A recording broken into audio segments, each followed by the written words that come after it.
अच्छा, तो बच्चों आज हम प्रॉपर वे में थर्मोडायनेमिक्स से स्टार्ट करते हैं। थर्मोडायनेमिक्स एक्चुअल में क्या है और zeroth law of thermodynamics, first law of thermodynamics, कुछ चीजें हमने शुरुआत में बताई थी, इस पे बातचीत की थी। तो वो लेक्चर तो ठीक है, लेकिन मैं रिकॉल कराते हुए चल रहा हूँ। तो एक्चुअल जो थर्मोडायनेमिक्स जब हम स्टार्ट करते हैं, इसमें कुछ अच्छे आर्टिकल हैं, कैलकुलस का बढ़िया यूज है, तो वो भी सीखना है। सबसे पहले हम थर्मोडायनेमिक्स में बच्चों थर्मल इक्विलिब्रियम पे बात करें।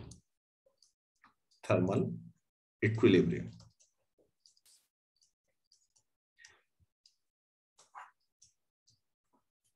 तो मैंने आप लोगों को ये डिफाइन किया है कि जैसे ये सिस्टम है और ये चारों ओर स्टेट सराउंडिंग बाहर से, अगर सिस्टम का टेम्परेचर ज्यादा होगा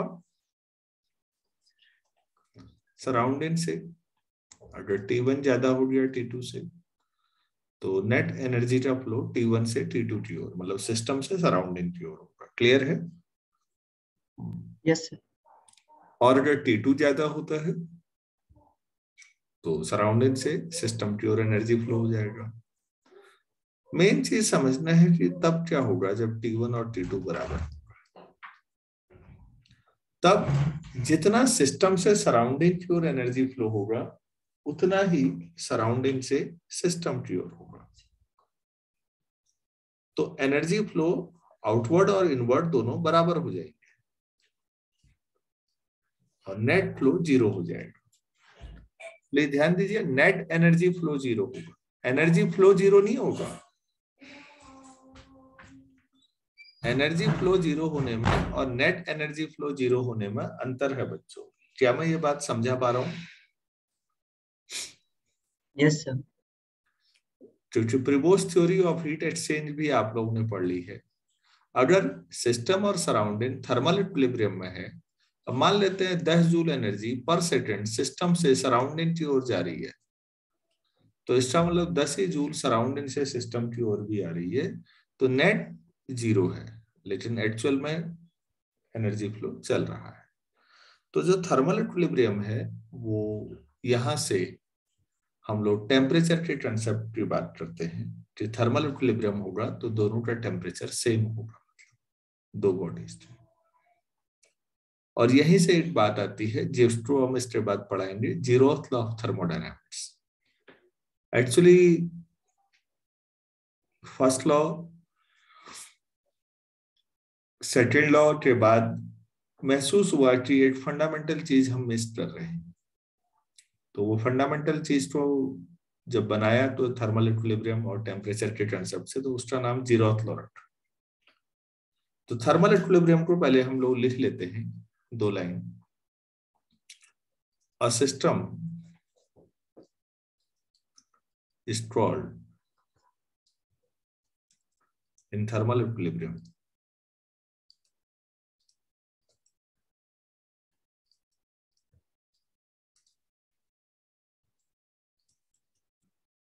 with its surrounding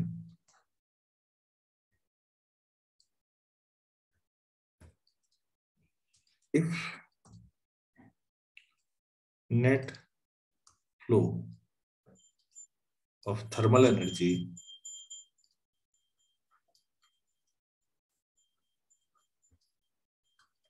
ब्रैकेट में इन बोथ डायरेक्शंस, तभी नेट निकाला हमने, इज जीरो। तो दो सिस्टम थर्मल इक्विलिब्रियम में होंगे, सिस्टम और सराउंडिंग भी कह सकते हो, दो सिस्टम भी कह सकते हैं कभी।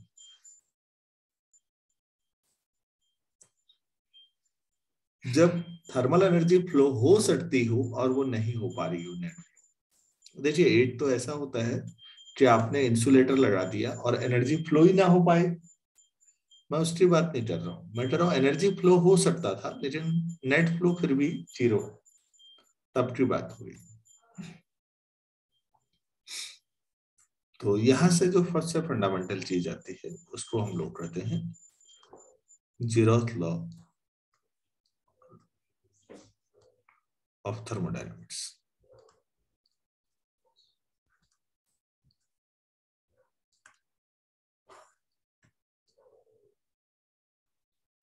तो ये बहुत आसान लॉ है, ऐसे समझने के हिसाब से लगता है कि इसमें तो कुछ है ही नहीं, इसमें क्या समझाना है, लेकिन जो इसके कॉन्सिक्वेंसेज हैं वो काफी महत्वपूर्ण है।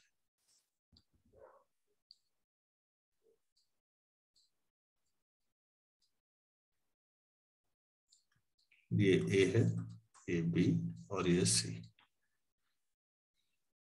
ठीक है।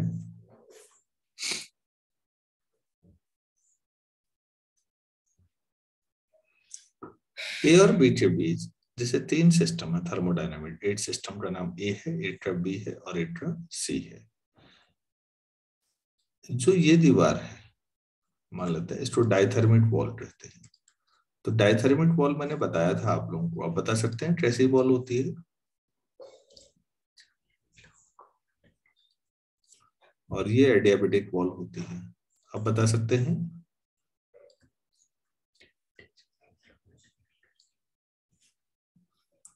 Hello Yogita, Kartikeya. Yes sir. Diathermic और एडियाबेटिक वॉल कैसी होती हैं, आप लोग कोई बता सकते हैं क्या? नहीं, चलो कोई बात। सर जो wall heat thermal energy transfer होने थे पर मटेरियल्स नहीं। वो क्या होगी? Sir diathermic. और जो एनर्जी फ्लो ना होने दे, इंसुलेटर? तो वो एडियाबेटिक। बिल्कुल। तो बच्चों यहाँ पर क्या है स्थिति कि ए और सी थर्मल इक्विलिब्रियम में है, अभी लैंग्वेज में लिखेंगे, और बी और सी भी थर्मल इक्विलिब्रियम में है। मतलब थर्मल एनर्जी ए और सी में एक्सचेंज हो सकती है, तो इक्विलिब्रियम में आगे होंगे या नहीं, सोचिए। और बी और सी भी थर्मल इक्विलिब्रियम में है, जबकि ए और बी डायरेक्ट कांटेक्ट में नहीं है। इसके बावजूद भी अगर ऐसा हो रहा है तो ए और बी भी थर्मल इक्विलिब्रियम में होंगे। ए और बी डायरेक्टली जुड़े हुए नहीं है, वो सी के माध्यम से जुड़े हुए हैं। आप डायग्राम ऐसा भी बना सकते हो, देखिए प्लीज, ऐसा बना लें, बीच में सी रख दें, इधर ए और इधर बी, दोनों। अब डाइथर्मिक वॉल से काम चल जाएगा। तो ए और सी थर्मल इक्विलिब्रियम में है, बी और सी भी थर्मल इक्विलिब्रियम में है, तो ए और बी भी थर्मल इक्विलिब्रियम में होंगे। यही रूल है जीरोथ ऑफ थर्मोडायनामिक्स। ए और बी डायरेक्टली मिले हुए नहीं है, लेकिन कोई दिक्कत नहीं, इसके बावजूद उनका टेम्परेचर इक्वल होगा, क्योंकि वो किसी एक कॉमन सी के साथ थर्मल इक्विलिब्रियम में है। क्या मैं समझा पाया? Yes sir. चलो इस बात को लिख लेते हैं फिर बच्चों। If two systems A and B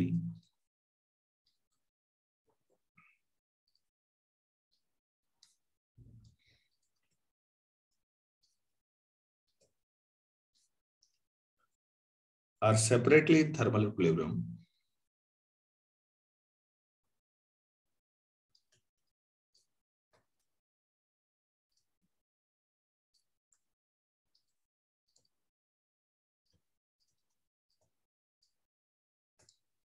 separately in thermal equilibrium, with a third system C.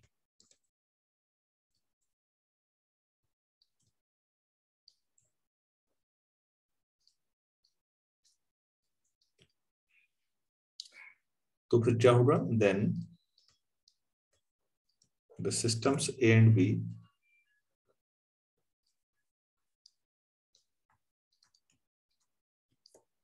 are in thermal equilibrium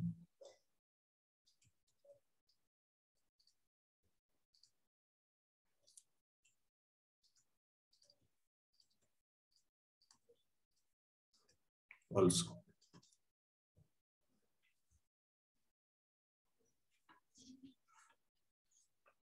clear हो गया या नहीं हुआ?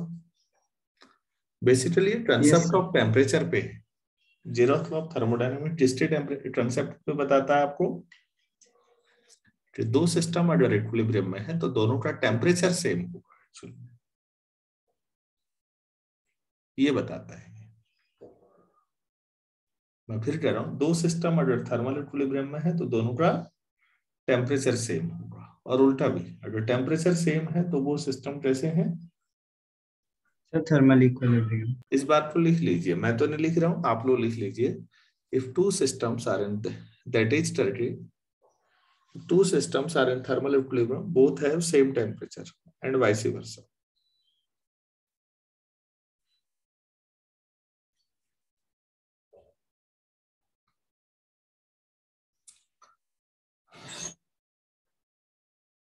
So the concept, this law is actually about the concept of temperature.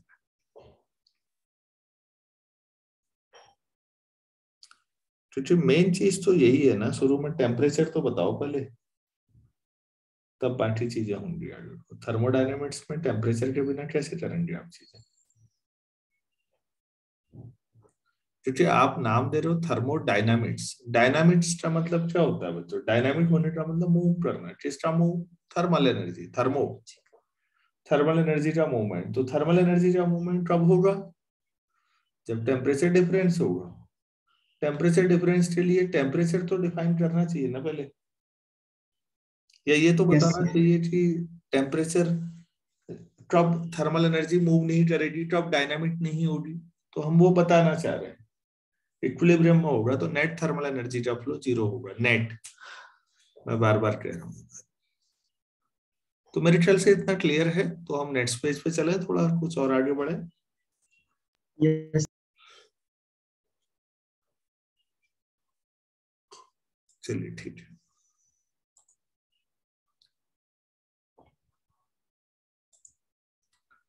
कुछ definitions हमें आगे बढ़ानी है अब इसको पढ़ने के लिए। मैं पहले भी बता चुका हूं, एक बार फिर बताना चाहूंगा। सिस्टम और सराउंडिंग तो जानते हो ना आप लोग।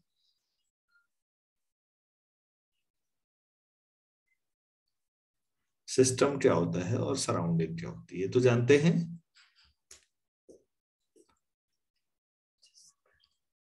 हेलो। थर्मोडायनामिक पैरामीटर अगर कहे जाएंगे तो किनको मानेंगे बच्चों? पैरामीटर मतलब जिन जो चीजों में बदलाव आता है। इस थर्मोडायनामिक्स में हम किन पर पढ़ेंगे बात? Pressure, volume, temperature. अभी कुछ शब्द और आएंगे जिनको हम बाद में पढ़ेंगे। इंटरनल एनर्जी, एंथैल्पी, ऐसी चीजें आएंगी। तो इनको क्या बोलेंगे हम? अच्छा, थर्मोडायनेमिक पैरामीटर। हाँ, नॉर्मली अभी आप ज्यादा नहीं भी लिखना चाहते हो तो प्रेशर, वॉल्यूम, टेम्परेचर पे फोकस रखिए, ठीक है? बस एक्चुअली दिस क्वांटिटीज, इन्हीं को तो पढ़ना है, तो इन्हीं के बारे में बातचीत करते रहेंगे। मैंने आपको थर्मोडायनेमिक प्रोसेस बताई है, याद है आप लोगों को कितने टाइप की बताई थी?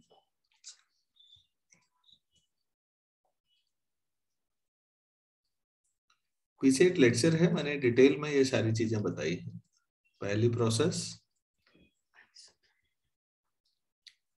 दूसरा एडियाबेटिक, तीसरा सर आइसोबारिक, और चौथा आइसोबारिक।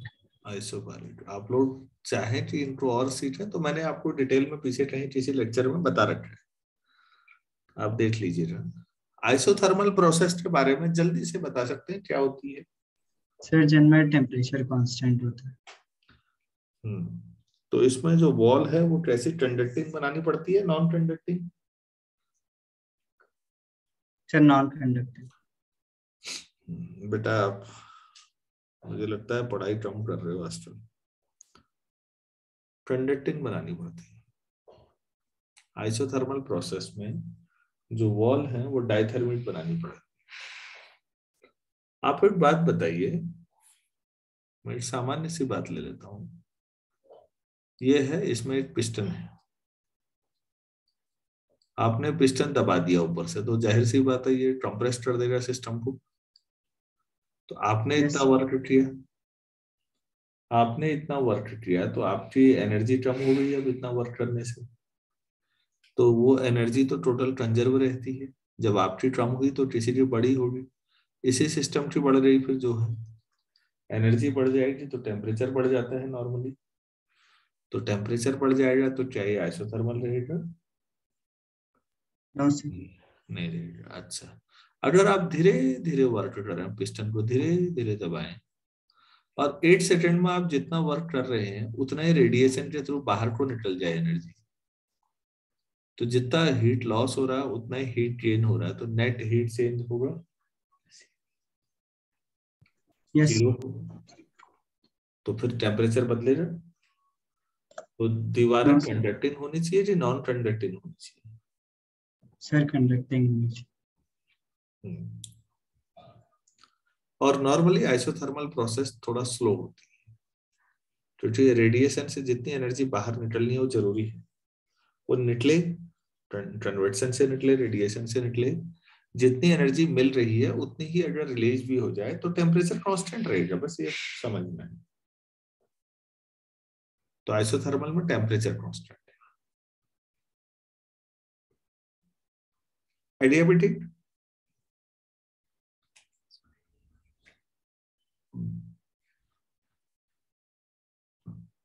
योग्यता, एडियाबेटिक में क्या होता है?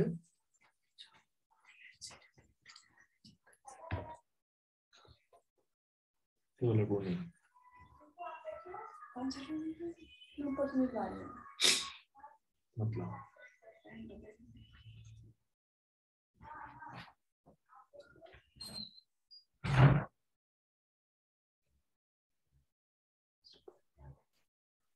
एडियाबेटिक क्या होता है? सर हीट ट्रांसफर नहीं। तो यहाँ पर जो वॉल होती है वो इंसुलेटिंग होती है, सिस्टम को अपनी एनर्जी के दम पे काम करना होता है। अब जब सिस्टम अपनी एनर्जी के दम पे काम करेगा तो फाइनली सिस्टम की एनर्जी कम हो जाएगी। तो जिस प्रोसेस में आपको सिस्टम और सराउंडिंग के बीच हीट एक्सचेंज नहीं होने देना है, उस प्रोसेस को कहते हैं एडियाबेटिक। नेक्स्ट, आइसोटोरिक में सर वॉल्यूम कांस्टेंट रहती है। और आइसोबारिक में प्रेशर कांस्टेंट। चलो ठीक हो गया। तो इनको डिटेल में मैंने पहले भी पढ़ा रखा है, समझा रखा है आप लोगों को, आप उसे देख सकते हो। योजिता बेटा आप रिवाइज नहीं कर रही हैं क्या चीजें?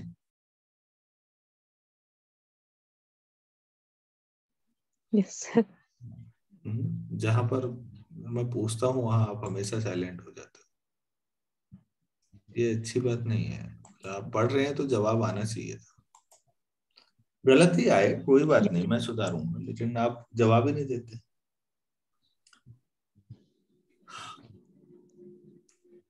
प्रोसेस को एक और तरीके से भी बांटा जा सकता है। थर्मोडायनेमिक प्रोसेस को बांटने का दूसरा तरीका यह है साइक्लिक प्रोसेस और नॉन साइक्लिक प्रोसेस।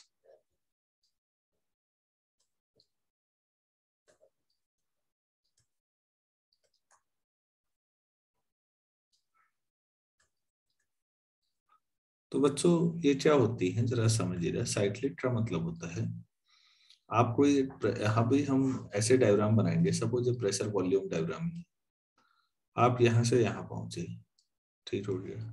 यहाँ पर प्रेशर और वॉल्यूम जो है P1 V1 थे, यहाँ P2 V2 हो गए। आपने कुछ कंडीशन लगाई और एक सिस्टम आप एक जगह से दूसरी जगह पहुंचे। अब अगर रिवर्स ऑर्डर में भी आप उसी में चल सकते हो और वापस इनिशियल स्टेट पे आ सकते हो। कई जगह हम ऐसा चलेंगे कि आप इधर से चले ऐसे और फिर ऐसे, पाथ अलग अलग था लेकिन इनिशियल और फाइनल पॉइंट एक ही है। ए से चले और लास्ट में ए पर पहुंचे, तो इनको कहते हैं साइक्लिक प्रोसेस।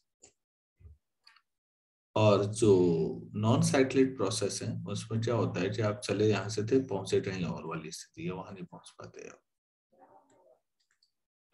ए से बी और बी से फिर दोबारा रिवर्स लाने की कोशिश में सी पे पहुंच गए, तो एक साइकिल नहीं बना ना, तो नाम से क्लियर हुआ नॉन साइक्लिक।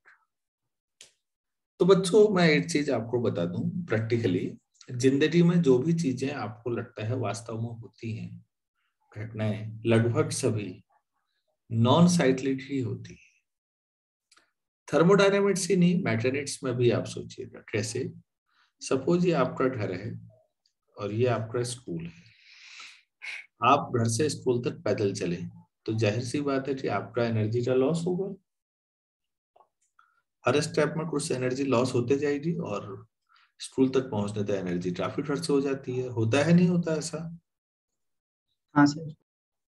अब अगर आप स्कूल से घर की ओर चलें और हर स्टेप में जितना लॉस हुआ था उतना गेन होता जाए आपकी बॉडी में, तो घर पहुंचने के बाद तो आप सुबह के बराबर तरोताजा हो जाएंगे। क्या वास्तव में ऐसा होता है? No sir. बल्कि घर आते समय फिर हर स्टेप में वही एनर्जी और खर्च हो जाती है और आगे हम पूरी तरह थक जाते हैं। तो आप इनिशियल स्टेट में कहाँ पहुंचे? आप फिजिकली आप पहुंचे, ले एनर्जी लेवल के हिसाब से इनिशियल स्टेट में पहुंचे क्या? No sir. अभी थर्मोडायनेमिक्स में बच्चों हमारा ज्यादा ध्यान एनर्जी और टेम्परेचर पे होता है ना, तो इसलिए मैं कह रहा था कि प्रैक्टिकल लाइफ में जो भी घटनाएं होती तो वो कैसी होती है? Sir non cyclic. Non cyclic. Cyclic कहाँ? साइक्लिक तो बड़ा आइडियल कंसेप्ट हो जाता है, साइक्लिक में बड़ा आदर्श वाला मामला है। तो अब अगर मैं आपको 4-5 घटनाएं दूं कभी किसी टेस्ट पेपर में और आपसे कहूं कि अच्छा बताओ इनमें से कौन कौन सी घटनाएं साइक्लिक हैं और कौन से नहीं, तो आपको ये देखना है कि हकीकत में ये घटना हो सकती है, और अगर वो हो सकती है तो वो नॉर्मली 99% चांसेस है क्या होगी? Sir non cyclic. Non cyclic होगी। ठीक है ना? क्लियर हुआ? Yes sir. Yes sir. अच्छा बच्चों, कभी कभी ऐसा भी होगा कि एक और शब्द आपको यहाँ परेशान कर सकता है। कभी कई लोग ये शब्द का प्रयोग करते हैं, क्वासी स्टैटिक प्रोसेस। तो कभी ये शब्द सुना है आप लोगों ने? No sir. तो बच्चों क्वासी का मतलब होता है छद्म, झूठा, और स्टैटिक का मतलब रुका हुआ। स्टैटिक तो स्थिर हुआ ना, रुका हुआ, और यस। प्रोसेस प्रक्रिया हो गई। तो यहाँ पर बात समझिएगा, कई घटनाएं ऐसी होती हैं बच्चों बहुत ही स्लो हो जाती हैं, कई रिएक्शंस, कई प्रोसेस बहुत स्लो होती है। अगर कोई प्रोसेस बहुत ज्यादा स्लो होती है तो हमें लगता है कि ये प्रोसेस हो ही जा रही है, रुकी हुई जैसी है। अच्छा एक बात बताओ, हमें पता है कि हमारे नाखून बढ़ रहे हैं। एक दिन आप सुबह उठे, शाम तक नाखून देखते ही रह गए अपना, तो आप महसूस करेंगे कि नाखून बढ़ रहे हैं या नहीं? बढ़ नहीं कर रहे हैं, पाएंगे। ये सच्चाई है, लेकिन वो इतने स्लो हैं कि हमें ऐसा झूठा भ्रम हो जाता है कि ये रुके हुए हैं शायद। जो अल्ट्रा स्लो स्पीड में प्रोसेस होती है उनको क्या बोलते हैं? Sir quasi quasi static. Static. मतलब उन वो स्टैटिक भी नहीं है ना, ऐसा भी नहीं है कि वो रुके हैं। अच्छा बच्चों की जो हाइट बढ़ती है, अब किसी के माँ बाप सुबह से शाम तक देखते रहे अपने बच्चे को दिन भर, तो उन्हें क्या लगेगा? सर कि वो नहीं बढ़े।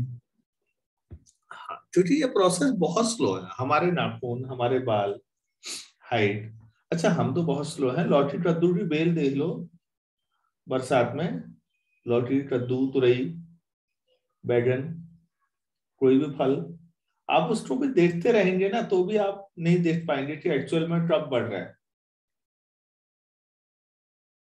कद्दू लौकी लगी थी, 2 दिन बाद देखोगे तो बड़ी हुई दिखेगी, लेकिन वैसे देखते रहो पता सर ही नहीं बहुत चलता। हाँ बेटा। सर बहुत ज्यादा बढ़ जाती है वो। बहुत ज्यादा बढ़ जाती है, बहुत बढ़िया। तो ये बहुत स्लो प्रोसेस है या नहीं? क्या हम देखते रहेंगे तो होगा? Yes sir. No sir. हाँ, तो जो प्रोसेस अल्ट्रा स्लो होती है, बहुत स्लो होती है, उन्हें क्या बोलते हैं? Quasi static process. तो ये शब्द आते हैं, क्वासी स्टैटिक प्रोसेस है करके। तो मेरे ख्याल से क्लियर हो गया होगा। Yes sir. Yes sir. हाँ, नॉर्मली आइसोथर्मल प्रोसेस में ये वर्ड आएगा कि isothermal processes are generally quasi static process. तो आप समझ जाइए, हाँ वो बहुत स्लो होती है और एडियाबेटिक नॉर्मली फास्ट होती है। वो इतना क्लियर है? अब यस थोड़ा सा हेडिंग डालते हैं, नहीं जी, साइन कन्वेंशन पे जाते हैं हम लोग। साइन कन्वेंशन जी, हम लोग प्लस माइनस साइन कब लेंगे, हम उस पर बात करते हैं। जी, थर्मोडायनेमिक्स में आप हेडिंग डाल दीजिए साइन कन्वेंशन। थर्मोडायनेमिक्स पे लागू होगा। हाँ, साइन का मतलब पॉजिटिव कब लेंगे और नेगेटिव कब लेंगे। तो आप हेडिंग डाल चुके होंगे साइन कन्वेंशन। मैं केवल 3 पॉइंट लिखा दे रहा हूं। पहला ये है, अगर किसी सिस्टम को थर्मल एनर्जी मिलती है तो वो पॉजिटिव माना जाएगा, और अगर किसी सिस्टम से एनर्जी ली जाती है तो उसका तो लॉस हो गया ना, तो वो नेगेटिव। यस तो आप लिखिए heat gain by A system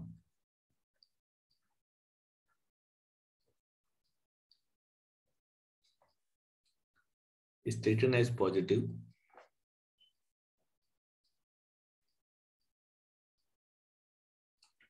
while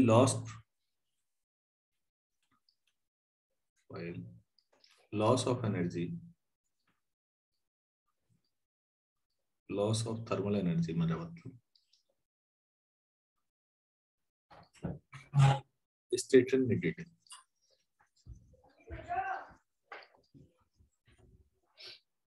चलिए पहला है, ठीक है। दूसरा, वर्क डन कभी भी सिस्टम के द्वारा वर्क होगा तो बच्चों से पॉजिटिव लिया जाएगा, और सिस्टम पर वर्क होगा तो नेगेटिव लिया जाएगा। जैसे मैं ऐसे समझा दूं आप लोगों को, अगर मैंने ये यहाँ पर एक पिस्टन है और मैंने इसको दबा दिया, तो ये मैंने किया ना सिस्टम पर, this is work done on the system है, तो ये नेगेटिव होगा। और कभी सिस्टम खुद करे तो सिस्टम के द्वारा, सिस्टम ने उठा दिया इसको, आपने इसको एनर्जी दी, सिस्टम ने पिस्टन ऊपर उठा दिया, तो this is work done by the system. तो work done by the system positive लिया जाएगा। लिखिए work done by the system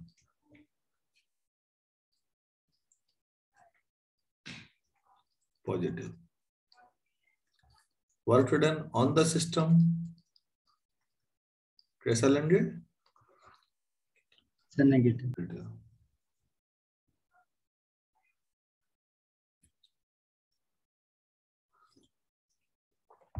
ठीक है, 2 ही पॉइंट काफी है, इसी से काम चला जाएगा। नेक्स्ट एक छोटा सा है, इंडिकेटर डायग्राम जिसको कहते हैं, इंडिकेटर डायग्राम।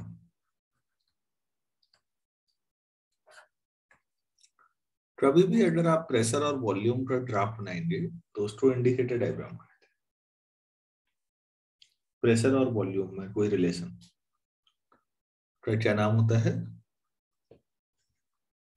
इंडिकेटर। और इसमें भी गारंटी फिट से है बच्चों। एक्स कोऑर्डिनेट क्या माना जाएगा, वॉल्यूम, वाई कोऑर्डिनेट प्रेशर। तो ये कुछ बेसिक टर्मिनोलॉजी है। उम्मीद है आप लोगों को ये समझ में आ गया होगा यहाँ तक। yes. तो हाँ, तो इसको लेक्चर को यहीं पर रोकते हैं, और नेक्स्ट लेक्चर में मैं वर्क और हीट पर कुछ काम कराना चाहता हूँ। वर्क और हीट, चलिए ठीक है, हम लोग जुड़ते हैं अभी। और क्या टाइम हो रहा है, 7 से 7:15 पे जुड़ते हैं।